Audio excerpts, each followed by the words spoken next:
And it is wonderful to have your company here on the centre court.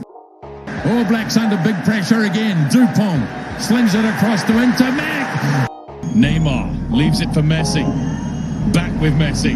Across to Mbappe. Strikes it beautifully and it's down the middle. Beats one, beats a couple, still going, McDermott. Browning's having a terrific run. The first three to qualify, you betcha. Hello, this is James Barkell and you are listening to the Coach Doctor Podcast. In this podcast series, we discuss all things coaching and sports science.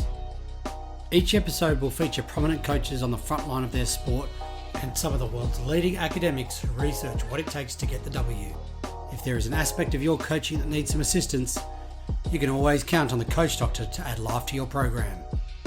In this episode, I speak to newly appointed Australian Wallaroos coach Jay Tregonning.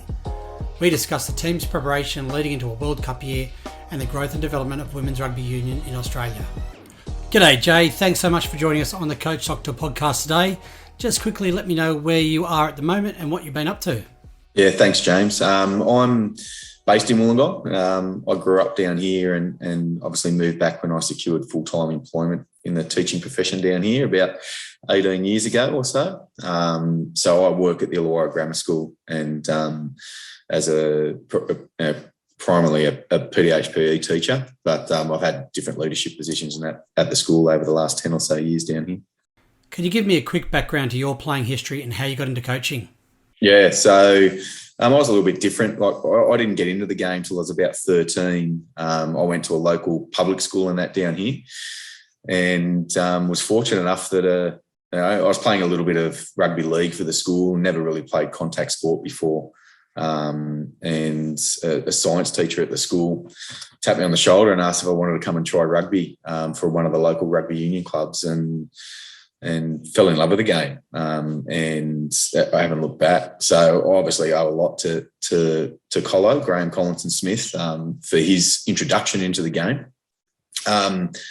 And from there, obviously, had a little bit of success as a player, and part of that was being within the Illawarra Academy of Sport. And part of their development within the Academy of Sport was obviously giving back a little bit where you could, either through refereeing as well as a bit of coaching, and started to gain some qualifications there as a younger player, as a 15, 16-year-old, and started doing a little bit of coaching there. And then when I was finishing up school, obviously had the career choice of going into teaching and that myself. And to be perfectly honest, I was really looking for something that would be able to balance a bit of the rugby as well as an occupation.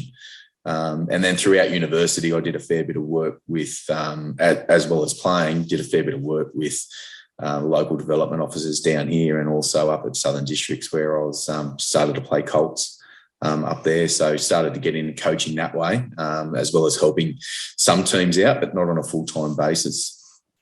Probably my biggest break from a coach, and again, helping with juniors and helping with the kids teams and things like that. But the biggest break from a coaching point of view is I finished up playing with the New South Wales Country Cockatoos in early 2007. We played down at Wynn Stadium there against New South Wales Academy. And I wasn't keen on I was actually looking at trying to try to further myself within the educational leadership type of area and that as well, and was ready to stop playing at a bit more of a serious level. And at that time, the Australian Rugby Shield had just started, and the coach at the time, Cole Jeffs, just picked up a job with them. Paul Varell was the assistant coach that moved into the head coach's role, and they actually asked if I'd be interested in coming on as a forwards coach with the New South Wales country team, which I jumped at the chance. Obviously, been helping out and doing a bit with clubs and senior clubs around for a while there, but having the opportunity to go straight into that country rugby coaching environment was outstanding. And that really gave me the passion to obviously continue to pursue coaching as much as I could. Some coaches have areas of expertise or specialise in certain areas, and some are more generalists who look at the whole game. As a coach, do you fit into one of these areas, and how do you see yourself as a coach? Yeah, and obviously still developing. I think as a head coach, you need to be across all the areas of the game. But I do still see myself fairly specialised within the forwards forwards area. And from a coaching point of view, looking at trying to increase my knowledge base across all aspects of the game. I've been fortunate enough to work with some outstanding coaches, especially over the last 10 or so years within representative programs, but also at club level, and just the information you learn. As I say, sometimes it's not the courses you go to, it's the relationships and that you build from there, and the people you work with as well. So being able to have those conversations and gain knowledge within different aspects of the game is something that I think has enabled me to be in the position that I am at the moment as the head coach of the Wallaroos. Jay, you are also the head of sport and outdoor education at the Illawarra Grammar School. How do you manage your time coaching at such a high level and also working a pretty time-consuming role? I know that this is something a lot of coaches would struggle with. Yeah, a very understanding family to start.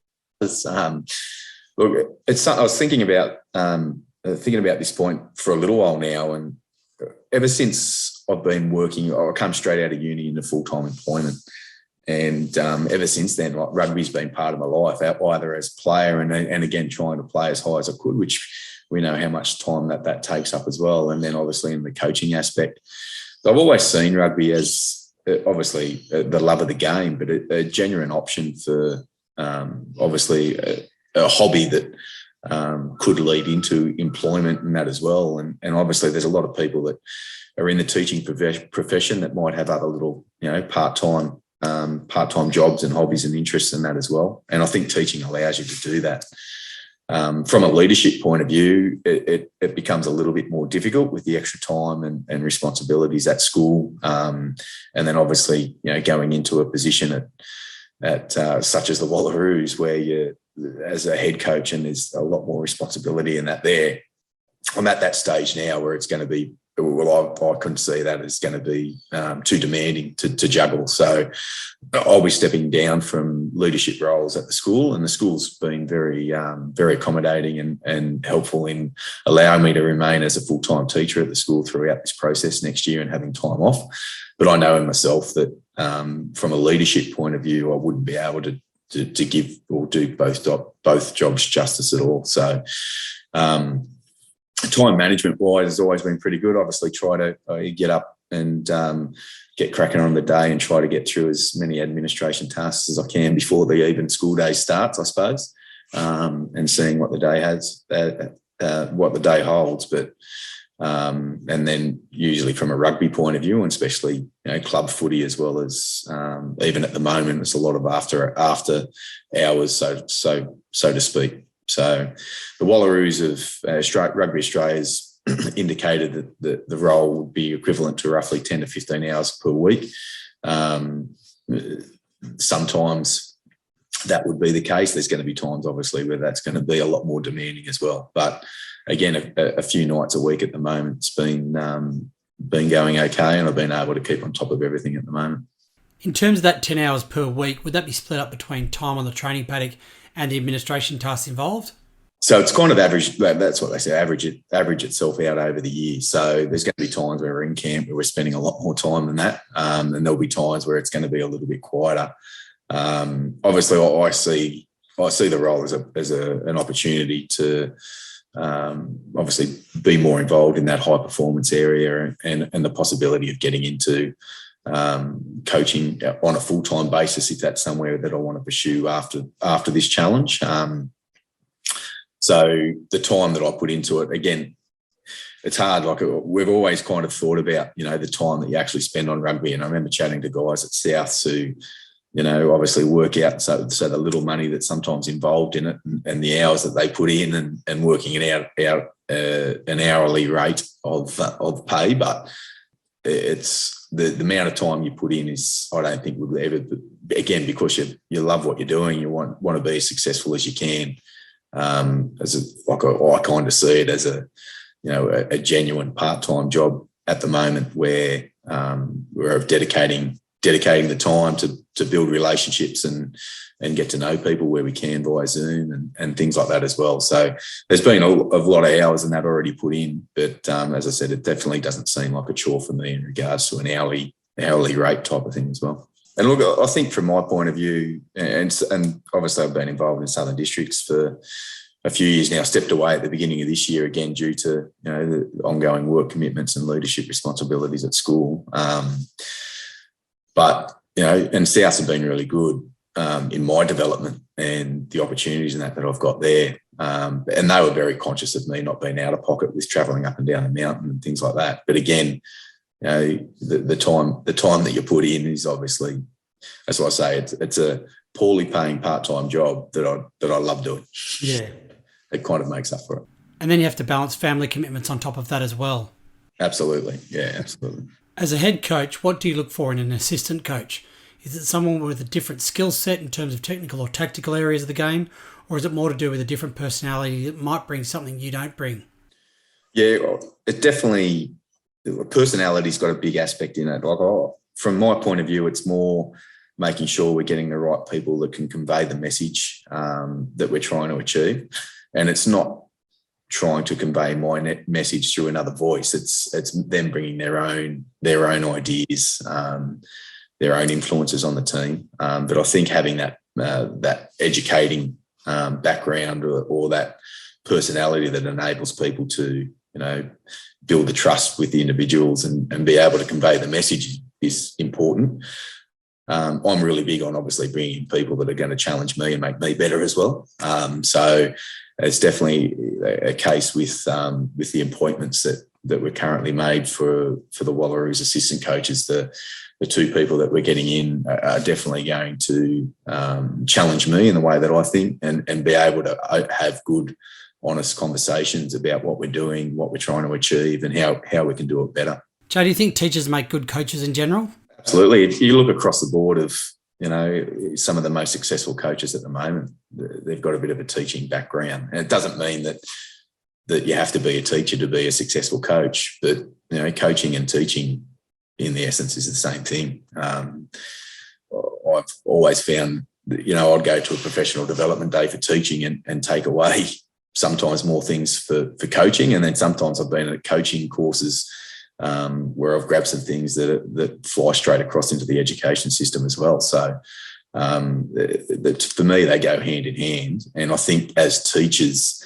we've got more, more time on the ground, so to speak, in regards to coaching as well, and especially from a physical education point of view, where we're looking at coaching sport on a full-time basis, which now I've done since 2001, so going on like a 20-year type of full-time teaching career as well. So, and rugby's always been part-time. So I think that definitely having that experience is great. But again, I know some very talented coaches who don't have a teaching background who would make great teachers as well. So they've obviously chosen a different career as well. But I think the personalities are the same, and what we're trying to achieve within coaching and education is similar.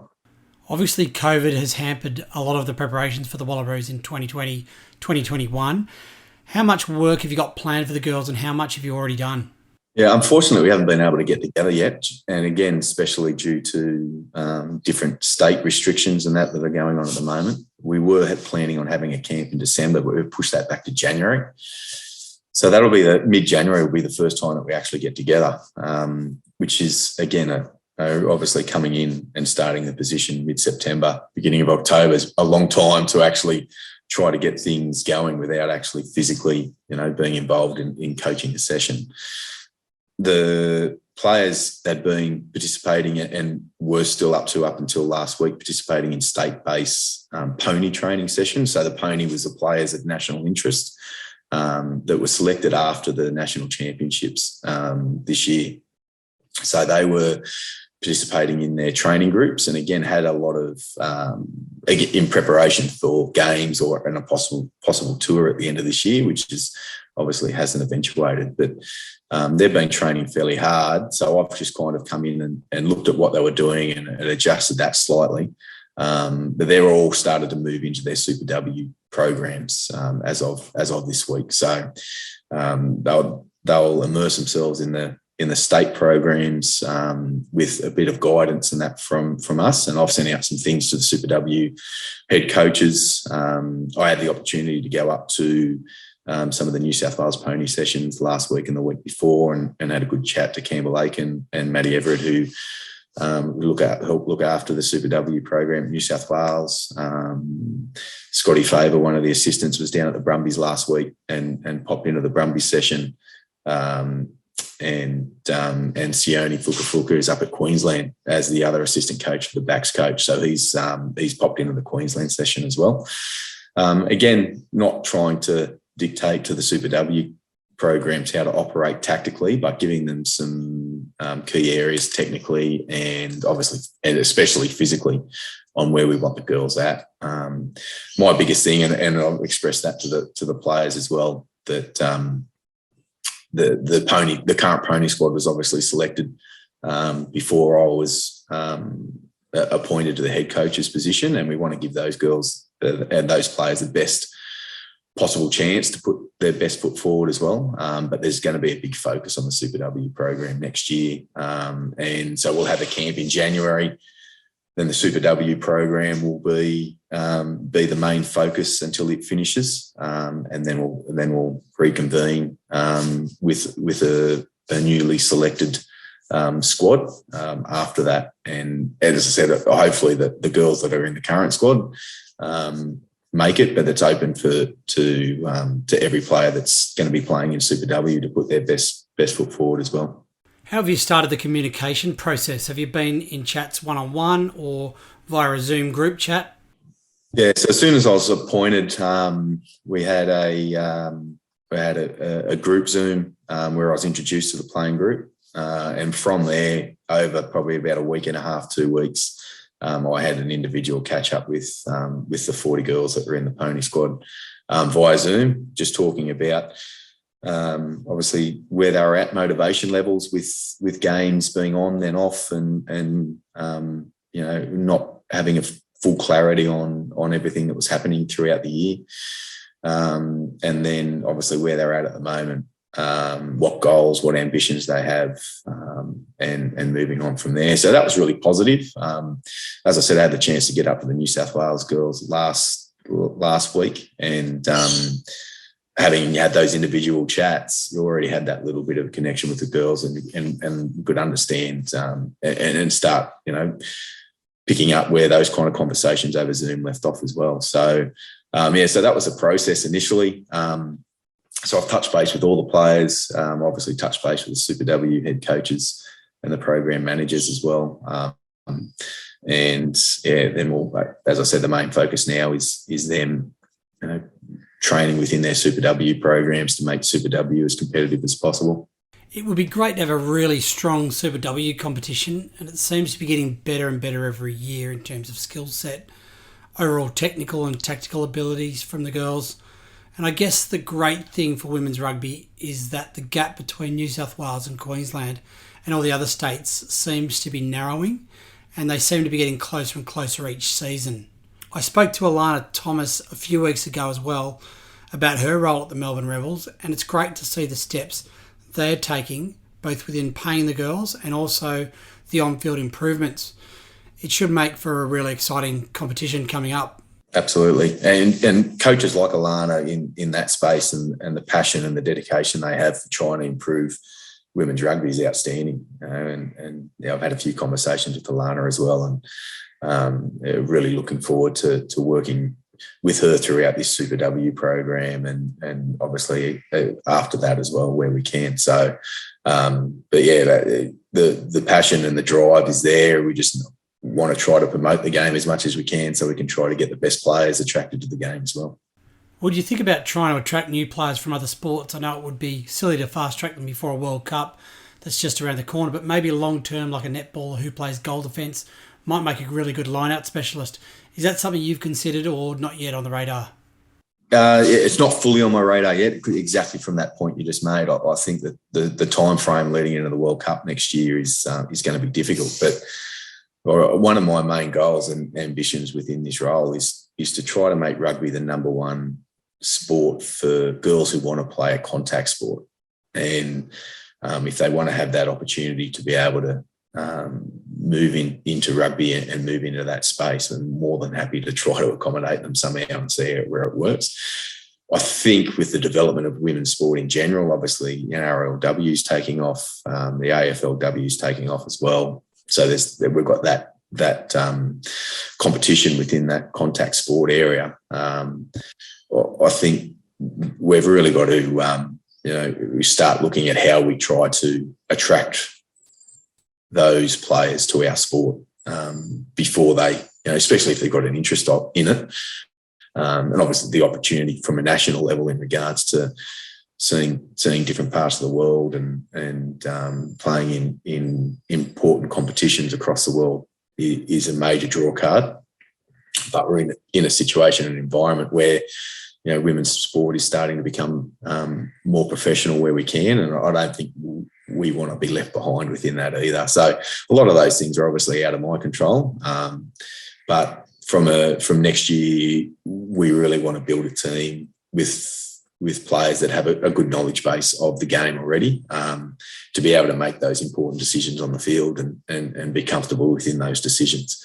But we're definitely looking at the opportunity to try to attract new players to the game where we can. Have some of the Sevens girls been identified for 15s? Is that a possibility, or are they contracted to Sevens so you don't get access to them? Yeah, there's definitely access.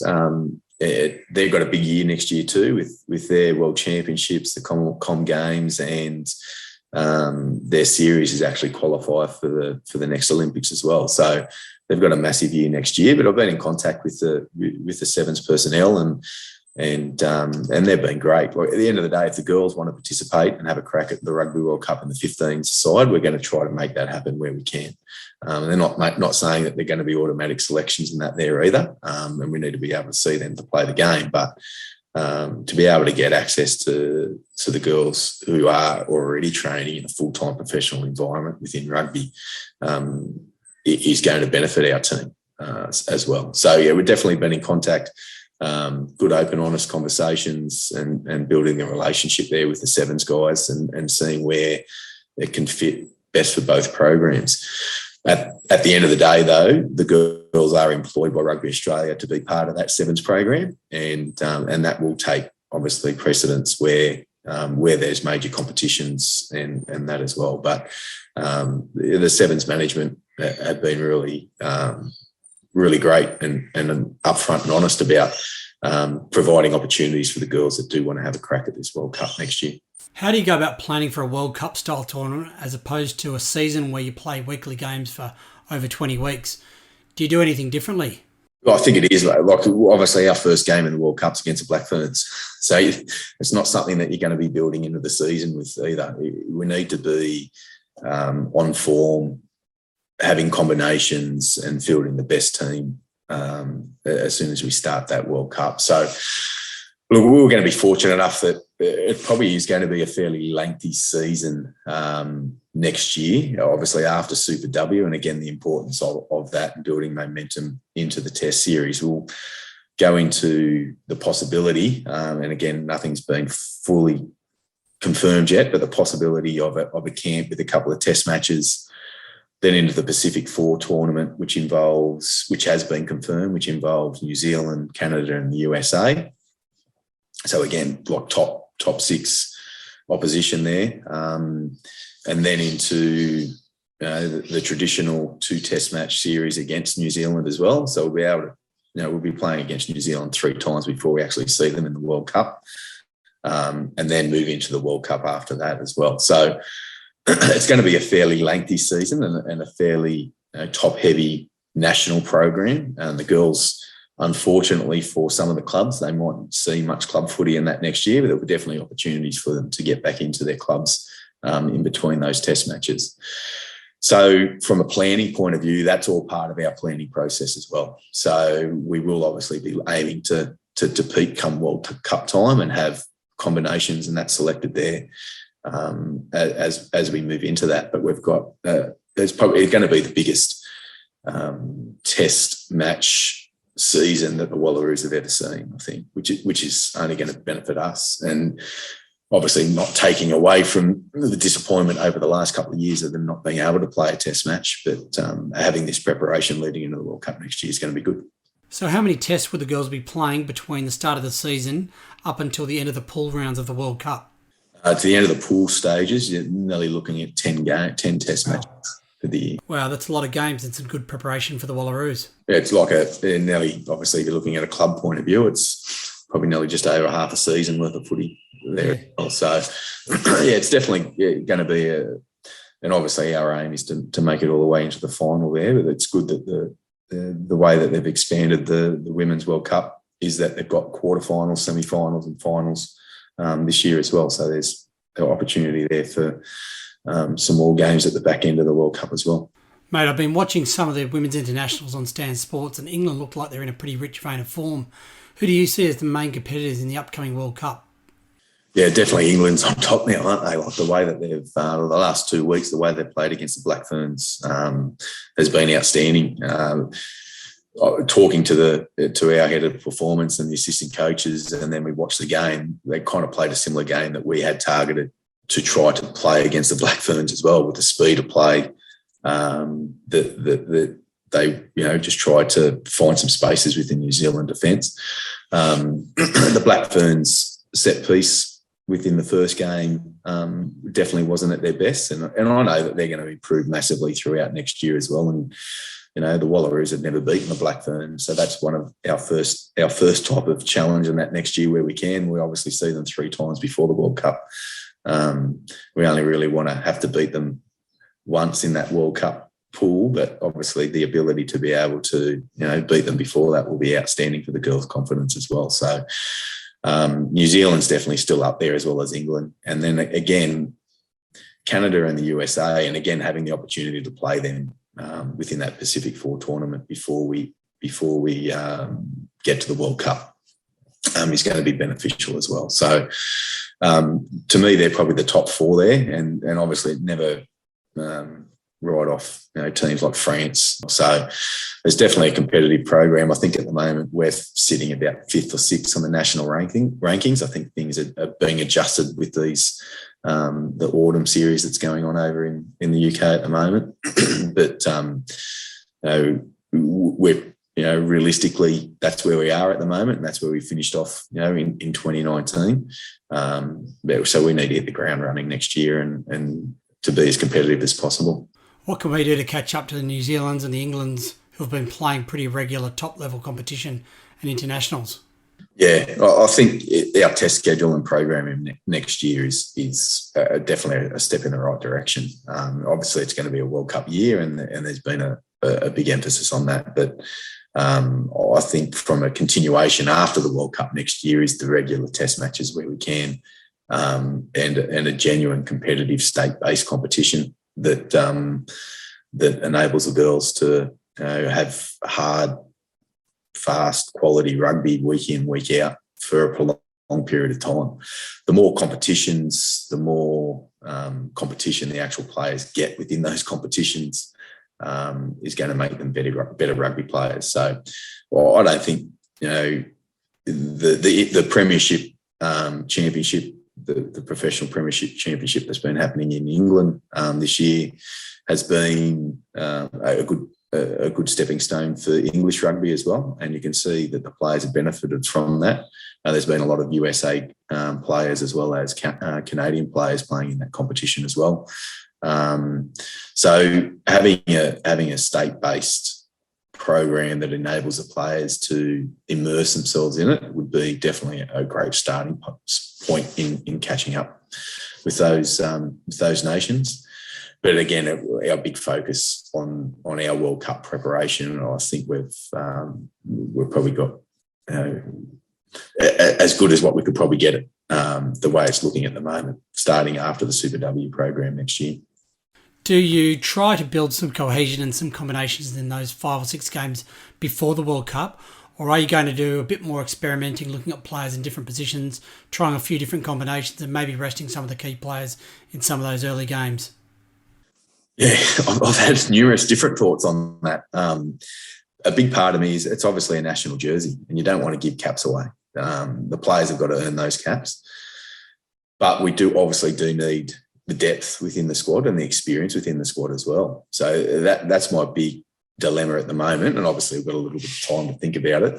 And I think, again, we want to be in a position where we've got depth and options and be able to fill different players where we can, at different positions where we can with different players. So, and that's going to be governed by people's performances or the players' performances in the Super W competition. And if we've got a really strong squad, which I do believe we've got now as well, every girl within the Wallaroos squad at the moment deserves to be able to pull on that jersey for the Wallaroos as well. But we don't want to be gifting caps away either. So, and we want to be building those combinations within this year. So we want to develop the depth. But for me, our focus is winning the World Cup. And to be able to win the World Cup, we need to build combinations as well. So, as I said, that's still my dilemma. And I haven't made a final kind of decision on that, on how we go. There are definitely opportunities for girls and especially players that haven't been capped yet. And even players, as I said, who might be in the current pony squad to be able to come through and cement themselves next year. But yeah, we definitely want to be in a situation where we can build combinations leading into that World Cup and be confident with our style of play.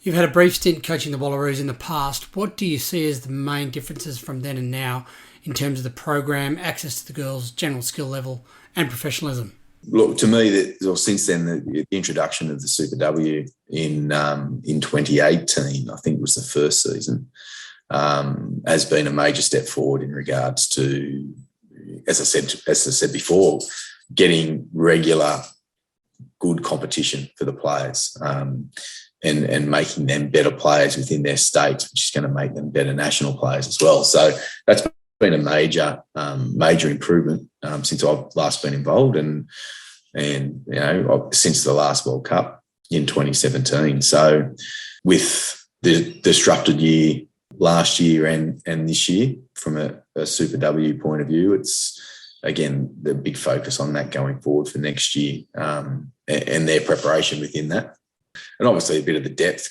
with having an extended Super W program provides that little bit more of a depth to the Wallaroos squad and that as well. So in 2013, I think it was, we had the old national championships at October, which ran over 10 days. And then we had a squad that went into a camp in Canberra and then had 2 test matches and then went off and played the World Cup. So again, a preparation point of view has improved greatly since then as well. Again, unfortunately, the last 2 years, I haven't been able to play regular test matches, but as I said, the preparation leading into the World Cup next year is going to put us in a really good position. Going back to the 2014, unfortunately, the Wallaroos didn't have any test matches after their World Cup in 2010.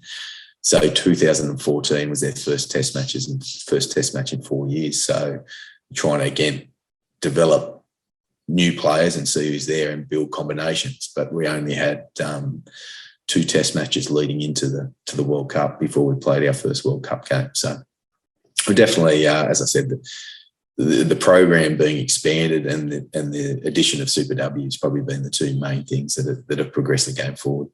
It'll be amazing to see the difference between the team after playing no tests between 2010 and 2014 when you last took the team compared to the preparation now where you play New Zealand a couple of tests annually, also play additional games such as the series against Japan and the warm-up games you've got scheduled for next season.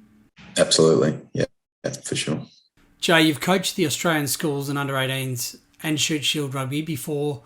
Is coaching women's rugby different to coaching men's teams? And if so, what are the main differences you notice?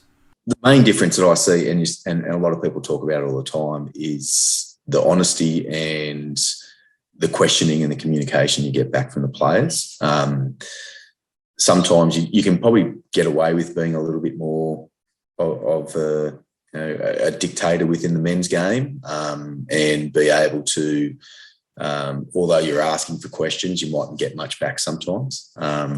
Whereas the girls, again, and you need to obviously try to rein it in sometimes too, is their quest for the knowledge about why we're actually doing what we're doing and understanding it logically, as well as obviously being able to perform it is massive for them. So being open and being able to have those good, hard, honest questions and have them question why we're doing this a certain way and being able to respond to that I found that very enlightening when I first took over the players.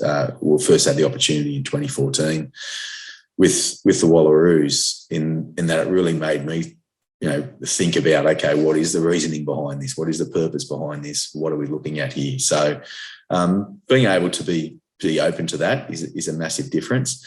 But at the end of the day, they're rugby players and they're athletes, and we treat them as such, and I definitely treat them as such. And building relationships and having those conversations is a massive part of my coaching now, both men's and women's. So those lessons I learned in 2014, I think, helped me be able to have more clarity in my coaching leading into with the under 18s and schoolboys and at the shoot shield level as well. So it definitely, as I said, you're hard pressed to find bad rugby people, and the women players are much the same. They love their rugby. They love their learning. Sometimes they need things explained to them in a bit more clarity, and I'm more than open to do that. In terms of the sports science behind it, the recovery, the periodisation of training, etc., do you find this preparation is the same for both males and females, or do you have to make adjustments? The AIS have put out a great program on female health and performance, and it goes in great detail some of the other concerns in regards to health and performance and the periodisation and tapering within those athletes as well, and understanding the different hormone levels within the female menstrual cycle, and at the end of the day, it's we've got a program that we're trying to achieve. It's more just understanding that sometimes energy levels as well as performance levels might be down in some aspects within training, and just being open and being able to have those honest conversations with the players is a massive thing, I think. Personally, for me, it would be the pinnacle of my career to either play or coach at a World Cup. What does it mean for you to be going to a World Cup as a coach? Yeah, exactly that. I've been in a situation where, as a player, I found myself as a very impatient type of player. And I was trying to be in a situation where I kind of wanted everything to happen sooner than being patient and continuing to do all the hard yards for it. As a coach, I kind of sat back a little bit and always thought, if this was the highest level of coach, I just need to do the best job possible and enjoy the experience. So I really have enjoyed my involvement in rugby and coaching with that mindset, and have had the opportunity then to, obviously already head off to a World Cup in Paris with the women's team in 2014.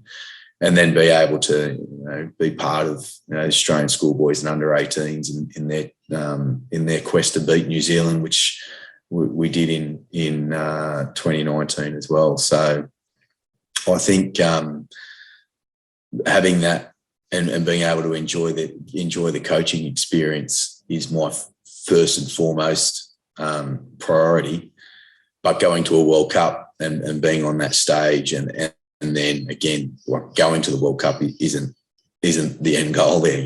Winning the World Cup is the end goal. So being in a situation where we're working hard to achieve that end goal, but being on that stage is outstanding. And I'm sure I'll have plenty of time to reflect on it when I'm a little bit older and obviously look at the opportunity and the experiences that are there. But as I said, my main focus is enjoying the experience and doing the best job that I can. What advice have you got for those coaches on the development pathway who might want to coach the Wallaroos or even the Wallabies one day? Yeah, I think obviously we're very fortunate within our country to have a lot of different sports that we can learn from as well. And we're also fortunate in regards to our coaching system and the education within our coaching system as well. So attending the courses and getting yourself qualified first and foremost is a massive part of that. But the biggest part of that to me was the connections that you make through there and the conversations you have with good, genuine rugby people, and always being in a position and open-minded to develop your understanding and learn from other people. But the biggest impacts from my coaching point of view, again, have been the people that I've worked with and had conversations with, and being open to that, understanding that sometimes your way mightn't be the best way for that particular group, but understanding that, you know, someone else's input could have a massive influence on your coaching direction with the group and the success of that team. Just being open to that, but also being able to, you know, again, enjoy the experience.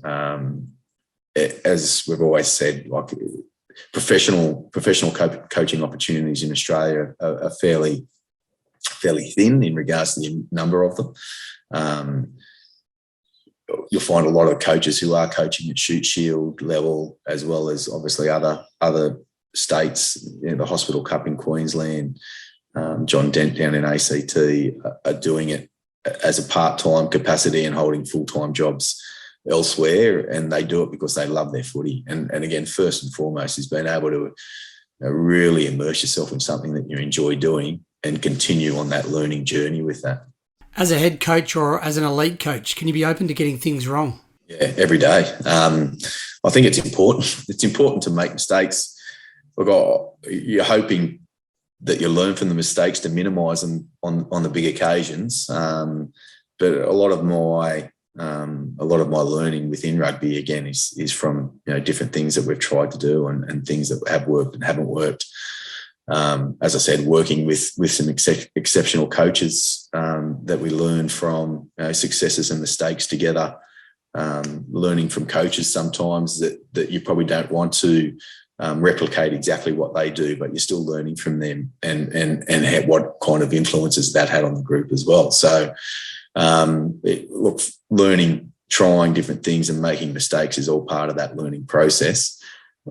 Coaching a national team and being in a national team, you just don't want to be, you know, just running out there willing and planning on, you know, making mistakes and learning from it. But again, guaranteed that, you know, and my biggest focus with the girls is they want to be confident in the decisions they made, and sometimes we might have a chat about the decision that they actually made and looked at different opportunities. But if they're not confident in making a decision and confident in, you know, in trying to move the ball or progress the ball where we can, or defensive decisions, then that's when they're going to make more mistakes as well. So I think we'll go into the World Cup confident with what we're doing, and obviously learning about what we're doing on the run as well. You've just used the term learning a number of times, and I'll go back to the question I asked you right at the start around managing school and coaching. You talked about doing professional development courses with school and applying some of that new knowledge to coaching. What do you think is something really important to get a grasp of as a coach that isn't specifically part of the technical or tactical aspects of the game? Yeah, well, definitely that. So in 2010, I was fortunate enough to be able to do my level 3, and within that level 3, we had Garrick Morgan, Glenn Panaho, and again, you learn a lot more from the players around you. Sorry, not the players so much, the coaches around you as well. But also within that, we kind of got introduced to a book and again, Robbie Deans was coaching around that time too, I think, and he used to reference a book all the time about good to great. Now, within that good to great, there was a big area on there in regards to mindsets and the work that Carol Dweck did on mindsets. And that really changed my thinking, again, personally, taking something from a course that I've never taken away from a rugby point of view, a teaching point of view, a personal point of view, a family point of view, was that work on growth and fixed mindsets and understanding the ability to be able to put yourself out there and not be afraid of failing and learning from failure. And again, like when you jump into something like that, your mind goes back to different circumstances in your life where you might have shown a bit of a fixed mindset and as a player, as a teacher, as a parent as well. So to me, having a growth mindset and trying to instill that in the players is going to be essential for us throughout the year next year. Working through that mindset and getting to know the players and how they react in different situations, but encouraging them to really learn from their mistakes, not being afraid of making mistakes. And again, that's how we respond to the mistakes that they make as well. It's funny that you say that, because as someone involved in education and also as a coach and a parent, I've really enjoyed reading about Carol Dweck and adopted her growth mindset ideas and philosophy. So now my students and my kids are sick of me saying it's not what you can't do, it's what you can't do yet. And trying to encourage students and athletes that if you can't perform a certain skill, the more time and effort you put into it, the more likely you will achieve it. So I think it's a really pertinent point. It was funny that, as I said, like, it was one of those things that's massive in education now, but the first time I heard about it was on a rugby course, and really did my own research and did a lot of reading, and then it's obviously taken off in the last 10 years or so within education as well. Last question, mate, and it's a bit tongue-in-cheek. Who's going to win the World Cup? Yeah, we're aiming to win the World Cup next year, and I've been upfront and honest with the girls, and obviously we've had a lot of things against us, and the performances of some of the teams that we're watching now, it's going to be a tough ask, but our focus is on what we can do, and again, looking from a mindset point of view, looking at what we can put in place and what we can do to actually win the World Cup next year. And again, the tough competition is going to be the England, New Zealand, France, Canada, America. So, Jay, I'd just like to thank you for your time and wish you and the team the best of luck moving forward. I know you've got a lot of work to do before leaving for the World Cup, and I hope it goes really, really well. And I hope you guys can manage that elusive win over New Zealand and possibly bring home the World Cup for Australia. Yeah, perfect, James. Appreciate your time. Some of the key takeaways for me were that coaching a national team requires a lot of preparation, so managing time around family and full-time work commitments is really important. Balancing a teaching career with coaching a national team provides some hurdles, and Jay has put some positive steps in place to make sure this works for his coaching. Secondly, Jay has been open to learning from other key areas in his life and taken lessons as a teacher and applied them to his coaching and vice versa. As a PE teacher, he is effectively coaching all the time, so refining his skills in the classroom or in the gym to what he's doing on the training paddock has been a great opportunity for him. Finally, having a growth mindset and not being scared to make mistakes. With limited time and preparation, Jay needs to make decisions around selections. Does he build cohesion or test new players in the lead up to the World Cup? He's comfortable with these hard decisions and knows that success is not on a straight continuum.